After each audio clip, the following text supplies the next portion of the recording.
Hello everyone, welcome back to my channel. I am Muskan and आज मैं आपके लिए एक बहुत ही इंटरेस्टिंग केस लेकर आई हूँ।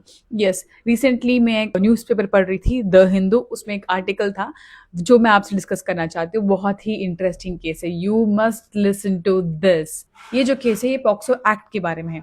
तो इस एक्ट के हिसाब से जितने भी बच्चे हैं below the age of 18, be it a girl और बॉय, चाहे वो लड़का हो चाहे लड़की हो, हर एक बच्चे को इस एक्ट के अंदर प्रोटेक्शन मिलेगी इफ उनके खिलाफ किसी भी तरह का सेक्सुअल असॉल्ट हुआ है। सेक्शन 3 ऑफ पॉक्सो एक्ट के हिसाब से एक औरत ने एक छोटे से लड़के को सेक्सुअली असॉल्ट किया है। अब उस औरत का ये कहना है कि ये जो सेक्शन 3 ऑफ पॉक्सो है ये सिर्फ आदमियों पर लागू होता है, औरतों पर नहीं।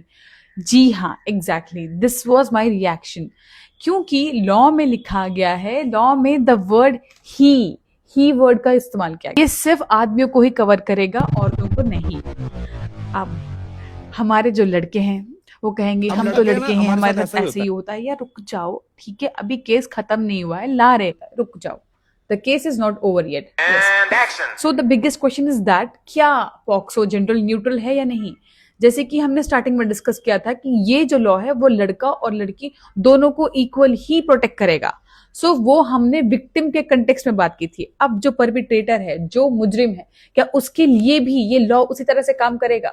क्या एक औरत जुर्म कर सकती है और इस लॉ से बच सकती है, या फिर उन दोनों के लिए, औरत हो चाहे आदमी हो, अगर तुमने जुर्म किया है तो तुम्हारे लिए इस पॉक्सो एक्ट के अंडर पनिशमेंट मिलेगी?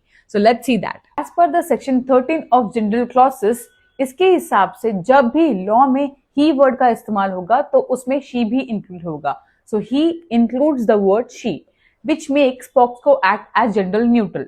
To conclude this case, POXO is gender neutral for both the victims and the perpetrators. मुजरिम चाहे औरत हो चाहे आदमी हो, विक्टिम चाहे लड़का हो चाहे लड़की हो, हर किसी पे ये जो एक्ट है वो लागू होगा।